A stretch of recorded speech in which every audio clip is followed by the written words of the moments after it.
第224章能耐。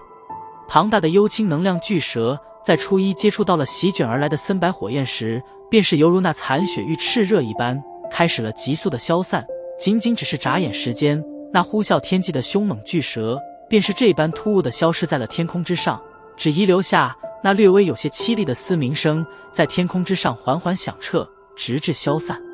突如其来的变化让得在场的所有人都是满脸错愕，好半晌之后，一道道震惊的目光方才急忙移向那天空上的火焰人影。